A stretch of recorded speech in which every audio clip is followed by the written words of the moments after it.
Hi, Fort B family and friends. I'm here with Louie. Louie's been with us at Fort B since 2016 or so, and he's been a big part of who we are and why we're here and existing. And I'm going to ask him some questions so you get to know him because he's somebody you may want to follow on Instagram and other accounts.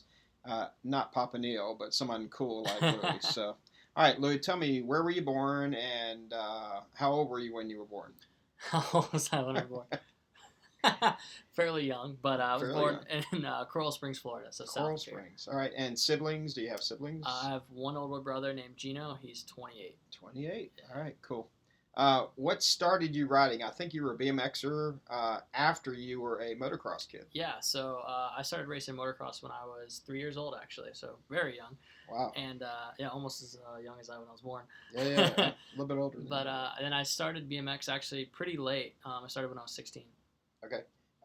So, love for passion for motocross, hmm and then what's flipped you over to BMX? Uh, so realistically, my family, I came from a wealthy family, and when 2008 happened, my family lost a lot, and so motocross is expensive. So BMX was the best alternative to be on two wheels. Okay. All right, cool. Uh, so you started at Fort B around 2016, hmm and who invited you? How was that connection Ooh. to being in the community to come into Fort B? So the first person that ever introduced me to Fort Barachel was actually two of my friends, Matt Schulman and Hunter Rose. Oh yeah, I remember both those guys.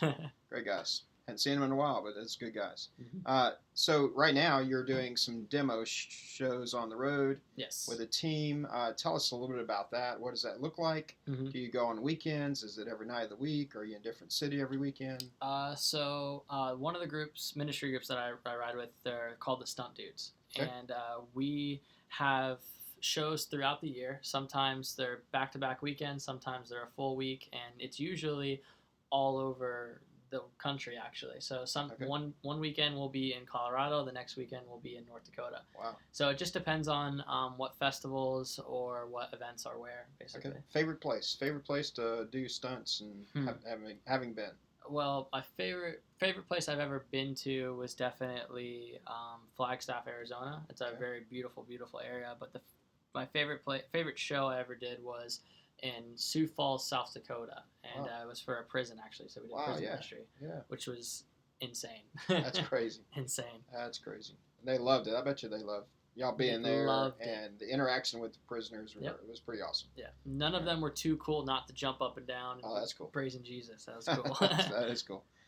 Is there music involved in that? Is there? I know y'all got like a Mhm. DJ and Yep. announcers and all that. Tell us a little about the show itself. So it depends on what show we're actually doing. Okay. We do shows with another organization called Lifelight, and they're actually Life what? Lifelight. They're Okay, a Lifelight, Christian okay. music festival, and so we have some of the biggest Christian artists that come out, and we put our ramps in front of the stage. So the Okay. artists will actually walk out onto the stage, and Y'all are I'll going do a over. backflip over them and Okay. stuff like that. So That's cool. it's a wild show, that's for sure. That's awesome. All right. So when you started BMX, you were a Mhm. little bit older than 3 when you started motocross for sure, and then you switched over to BMX. Mhm. You fell a lot when you started, or was the being in the motocross, did that help you somewhat, Mhm. or how? Yeah, I definitely think being in motocross definitely helped me learn how to fall because Okay. we're falling from 40 feet and not 4 feet. Okay. So you learn how to roll and tumble. But when it comes to falling, I never really kept count on how many times I fell because I was Yeah. so excited to learn that new trick, and I knew that I had Okay. to fall to overcome certain things just to get to where I wanted to be. All right. What would you say is the most important thing about the fall? Right after the fall, what's happening? What happened? Getting back up. Getting back up. Yeah. Every time. Absolutely. Every time. And so, what's the drive? What's the mindset of being able to dismiss what happened? You Mhm. fell. You learned from it. And so, what's the mindset look like that for you? Honestly, it's just excitement. Anyone understands that when you're trying something new, you're not really sure what's going to happen. Okay. So you have to expect it not always to go as planned. But for me, it was just the excitement of that feeling of what it's going to be like when I land that new trick or I do something new. And I always tried to visualize it based on me actually doing it, not you looking at me, Okay. and replaying it in my head over and over and over again until I could roll in and So do it. mindset is probably just as important as the physical aspect. You got to have a If great not more mindset. important. Okay, Yeah. all right, cool. Favorite stunt, or what's the latest stunt? What's the latest stunt you do? The latest trick added to the arsenal was a double backflip on a BMX bike. Wow, Actually, that's awesome. yeah, Man, that's a that's dream cool. trick that was That's a dream. accomplished. Yeah. And how long? How long between when you started 2016ish till now is when it took you 4 years Yeah. or so to get to the point where you can start doing that. All right, so let's go to your walk with God. When did that start? What did that look like? Did somebody introduce you to God? Did somebody invite you to a revival, or was it here at the skate park? You heard things about that? What would it look like? So I grew up in the church actually. Originally, my parents were Catholic, so I grew up in the Catholic church, and then later on became Christians. And it's crazy because I don't believe that my walk with Christ started when I was young. I mean, obviously, being introduced to it is a little bit different, but as you get older, different things happen, different life changes, and I really feel like God grabbed a hold of me with BMX. I was working a job that I necessarily didn't like, and I felt like my time was worth more than what I was doing. Okay. And there's a phrase I live by, and it says, "Let go and let God."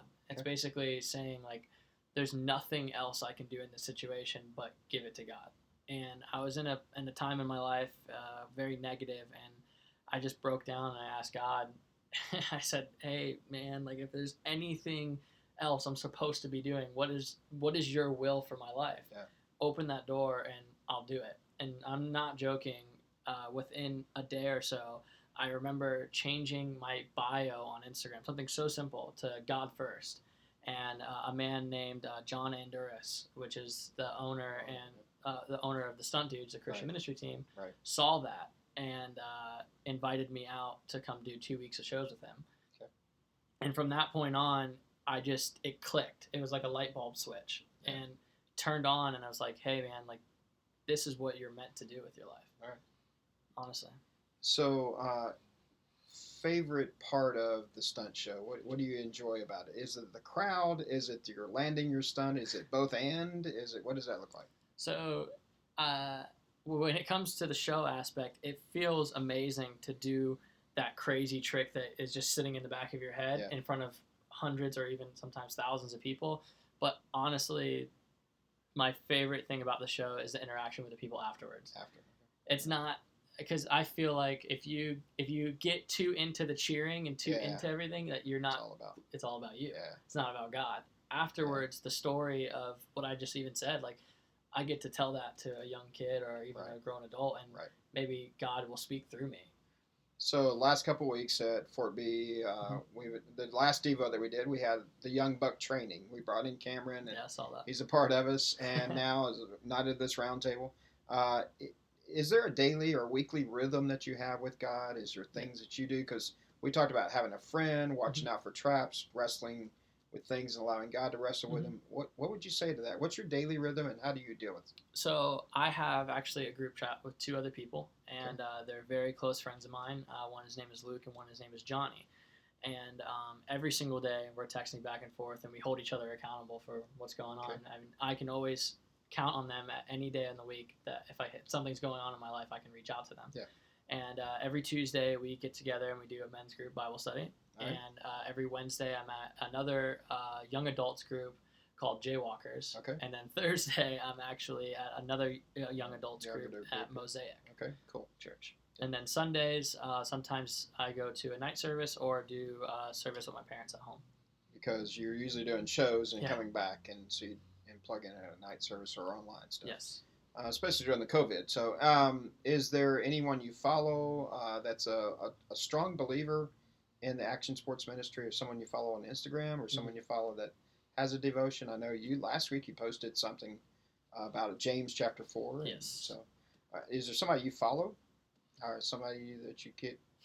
It's crazy because BMX or action sports in itself is a very small group. Yep. And then when you put the Christians into it, it gets even smaller. Okay. So there's not many people that you can turn to in this aspect. There's probably maybe 4 or 5 people I can name, and that's John Enduras, Vic Murphy, Daryl Watson, and other BMX riders that I actually know. Judd Hild. He is the man. That guy, Okay. Judd. If you're watching, you're awesome. But That's honestly, awesome. it's crazy because you're very secluded as a Christian. It seems you're in a very big world, and it just keeps getting smaller and smaller and smaller. But our God is so big that interaction with just someone like that, it just grows dramatically.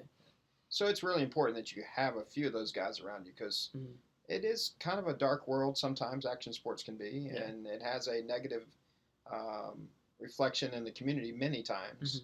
But yet Christ has called you to be the light. Yes. And like we talked about last week with Cameron, that Paul said to Timothy, don't let anyone look down because of your age or on your youth, because with God all things are possible. So you got surgery coming up next month, and tell me about that. What does it look like? What is it for? And how did it happen? How are you at this point? So I don't know. It's hard for me to stick to one thing. BMX is amazing, and obviously, like I said, I grew up racing motocross. So what do you get when you add the two together? Freestyle motocross. Wow. So I ended up getting into freestyle motocross recently, and there's some amazing human beings that I've met along my BMX path that have joined, basically open arms, saying, "Hey man, come in. We'll help you out." And so about the end of January, I've had a simple mistake, and I ended up dislocating my shoulder down into my rib cage. And it tore 2 complete tears on my rotator cuff, my labrum, and also my bicep. So basically, there's a bunch of crazy muscles in there that are not allowing my shoulder to work correctly. And you're gonna have surgery next month, and then you got rehab. How long? 6 to 8 months? Is that normal? Doctors say 6 to 8 months full recovery to be back to riding. Okay. All right. So what is your mindset during those? Because we talked about physical part and mindset part. What does your mindset look like in the midst of rehabbing and getting ready for what's next, whatever God has planned? Well, honestly, it's not like I have to get through it. I mean, I have to get through it, but I really think about this another phrase that I live by, and it's, I'm not getting through it. I get to get through it. Like I get the opportunity to get through something like this. And my mindset, even right now, it was really rough getting the news. Like, I'm young, I'm made out of rubber, but getting the news that I am having to get surgery and it's actually really serious, it put me in a really dark place for a moment. But God is everywhere at once, and the second that you just pray as if you're talking to your best friend, boom, He's there and shines light in that dark area. And so my mindset right now is I get to get through it, and I'm excited to. Scratch that. I appreciate what I get to do on a BMX bike and motocross bike, a dirt bike, even more because of what's going on. Because I'm so excited to be back out there and doing this, not just for me, but for God, and putting Him first and everything. Don't care about the money, not care about the shows, but just care about the sole purpose. Okay. Cool. And connecting. Yes. So you're going to stay connected probably through your Instagram accounts and all those other social media opportunities. Absolutely. How has social media changed how you, as a believer and a follower of Christ, in the action sports, how do you use that? In a positive and a negative way. Sometimes it can be negative, and I know you don't use it as negative, but others can influence that world that way. Yeah.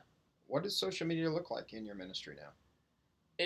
I think it's a hit or a miss sometimes. I mean, I think we don't use social media enough for good because there is obviously a lot of dark places in social media, and I really feel like we could use it better. But in my personal area, I fault to that because I haven't. I've posted my videos. Yeah, I do this, but I haven't taken the time to do a devotion live. And right before I posted that devotion that I did on James, I actually, right before I posted it, I was sitting there, and the devil sneaked into my mind a little bit, and he was like, now the people are going to make fun of you, people are going to do this. And those people that came to my head that would make fun of me actually were the people that were like, man, that was awesome. Yeah. And so anytime you're about to do something that you know is right, and something in the back of your head says no, you go and you do it because that means it's about to mean something big. Okay. All right. So get your Bible, because I remember you saying James chapter 4. Yes. I think it's 13 and 14 are your two favorite verses. Let's end our Fort B family and friends. Let's spend our time with them. Talk about that verse and what does it mean a little bit to you? So the title is Boasting About Tomorrow. And this reads James chapter 4 verses 13 and 14. Come now, you who say, today or tomorrow we will go into such a town and spend a year there and trade and make a profit. Yet you do not know what tomorrow will bring. What is your life? For you are a mist that appears for a little time and then vanishes. Yeah. That verse. So let me tell you something.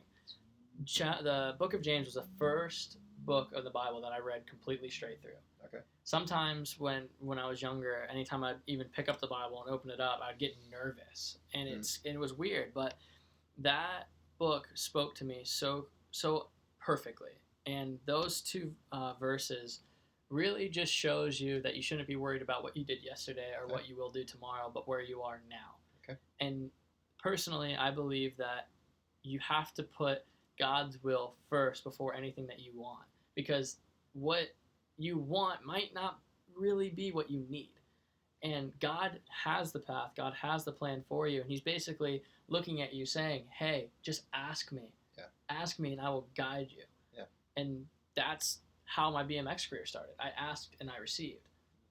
And there's another verse in James, and it says, Wait, no, stop there, because some people think, well, if I ask God for this and I don't get it, what happens if you don't get what you're asking for? What is your mindset in that moment? So, it's hard because, like I said, you really think that that's what you want. But I feel like there's 6 different paths that you could go down in life, and each decision is a different path.